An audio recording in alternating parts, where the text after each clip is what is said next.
Hi, thanks for being one of the presumably very few people who've clicked on and are watching this. My challenge to you is to be one of the even fewer people who watch it through to the end. So there you go. Right, I've been meaning to do something like this for quite a long time, but I seem to end up doing videos for other things. So I thought, yeah, it's about time I actually did something for the Green Party, for a change. So, what have I been up to? Yeah, well, let's start with buses. As you may be aware, there were plenty of concerns raised by parents of kids at Epping St John's School when the 213 bus went and was replaced by the 13 bus. There were problems over timetabling and fares, etc. Last week I organised a meeting on behalf of the Epping Forest Transport Action Group between parents from Epping St John's and the chap who runs EOS London, the bus service, Chris Hunn. I invited along Angela from the Epping Forest Community Transport Group and Councillor Ricky Gadsby, who's our district and county councillor in Waltham Abbey, one of our Waltham Abbey district councillors. It was a very productive meeting, and at the end of it, Chris agreed to launch a pilot service, the 13A, specifically for kids going to Epping St John's. And we'll have a reduced fare, I think it's £10 a week for all journeys, and a timetable, and it starts at Waltham Abbey instead of starting at Waltham Cross. So that's good. That was a good result from a very good meeting. I'd like to thank everybody who came along. I don't understand why it was down to a local campaigner to organise that meeting. I'd have thought our councillors could have organised something, but there you go. Also on buses, as you may be aware, I've been campaigning quite heavily I was campaigning heavily to save the evening 250 and 251 bus services. Unfortunately they went. I submitted a freedom of information request to the county council asking for all the relevant documentation, which I've received, but there's a lot to go through.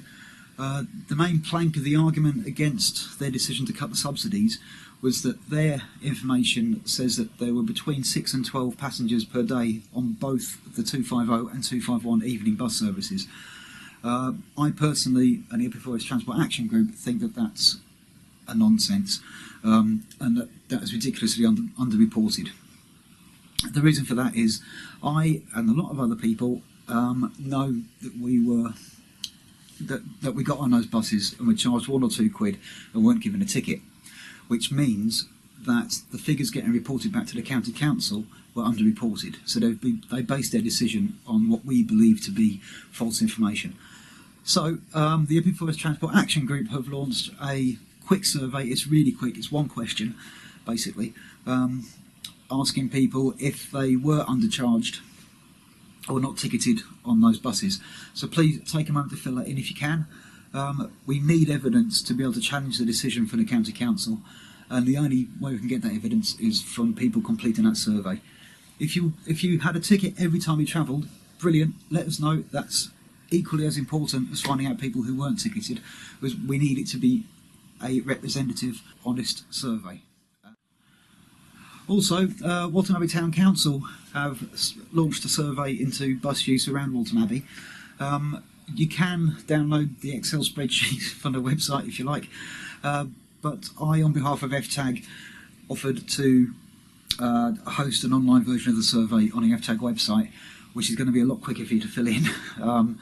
So, yeah, there's a link to that down below. I'll put links to all of this stuff down below in the comments, or in the post, you know what I mean. Litter picking and litter. Myself and my landlady, who's Epping Forest Green Party's treasurer, coincidentally, went out litter picking a few days back, and you know, it's disgusting, the things that people leave around. Two things that really get me, in addition to the fact that people litter in the first place.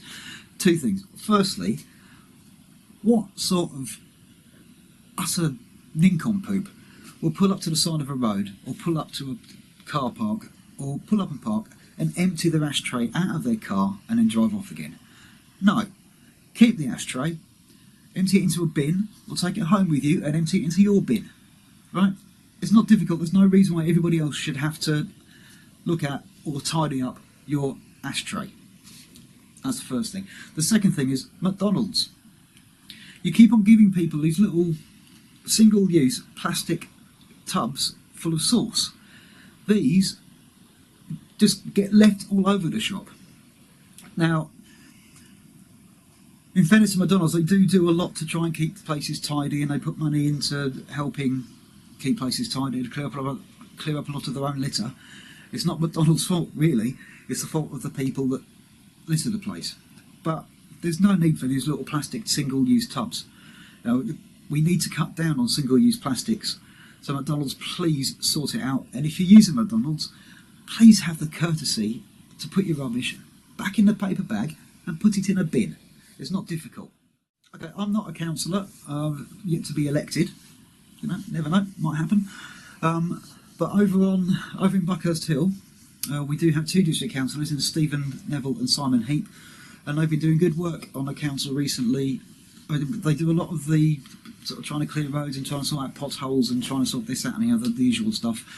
Recently, they both spoke against a motion from the Conservative group on the district council, which would mean that this is a bit complicated, which would mean that any planning decision that is refused by a local planning subcommittee, such as the planning subcommittee for South, planning subcommittee for West, basically your locally elected planning committee, any decision they made to refuse an application on council land which had been recommended for approval by an unelected council planning officer, would automatically get referred back to the District Development Management Committee, which is a centralised planning committee, one step removed from your local planning committees, and which is Conservative dominated. At a meeting a couple of weeks ago, Greens and an awful lot, well, pretty much everybody that wasn't Conservative spoke against it, but it was passed, and basically it's a worrying precedent. It means that it's not so much of an issue here in Waltham Abbey, but for example, Plan South, the Save Jessel Green campaign and various other little campaigns, well, not so little, campaigns to save their playing areas and their green spaces, could now find that decisions that the local planning subcommittee make will be referred directly back to the District Development Management Committee and passed. That's not good. One of the arguments that came up in the meeting was that basically the council could find itself having to appeal against its own decisions. Well, no. Personally, I think that if your local planning subcommittee makes a decision, the district council should stand by that and support them, not oppose them and potentially launch an appeal against them. That would, as was said, be ridiculous. But the way around that isn't to reduce the power of the local subcommittees. The way around that is to just take the decision of local subcommittees as a decision of the representatives of the people in that area and go with it. Right, a few other bits and bobs. As you know, the police station in Waltham Abbey is gone. It was sold off. We're waiting to see what happens to it. Pretty much everybody suspects housing. There were some brilliant suggestions for alternative uses, including an arts centre, including a centre for disabled people, lots and lots of different socially productive uses, but it looks like it's going to be housing. Hey-ho. There are new businesses on Sun Street. If you haven't been there yet, I suggest that you pop into Vintner and Mason. It's a lovely little wine and cheese bar, basically. Mostly wine, bit of cheese. It's great, something different. The new pizza place, Pizza Regina, is it? It's got some really bad reviews on TripAdvisor, but it's fabulous, absolutely fabulous.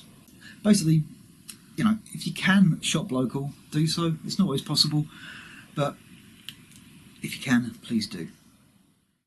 Right, a couple of Epping Forest Green Party events coming up. Next Saturday, the 14th, we've got our Buckhurst Hill Big Green Day Out, where we're going to be doing 60-second surveys around Buckhurst Hill. mainly to find out what people's concerns are so that our councillors can address them. Also, we really need to make sure that we hang on to Stephen Neville's seat in Buckhurst Hill East, because he's a very, very good councillor, very well respected. And you never know, there's a possibility that the Conservatives could take the seat back. So obviously we need to try and avoid that. So we need your help there. And also we'd like to get a Green elected in Buckhurst Hill West. We've got an excellent candidate in Ezrat Khan, who's in the public sector. She's very fresh and bright, relatively new to the party, but full of good ideas. And I know that she'll be a dedicated councillor if elected, so we need to try and get her in. So please, if you can, come along on Saturday. Again, links underneath.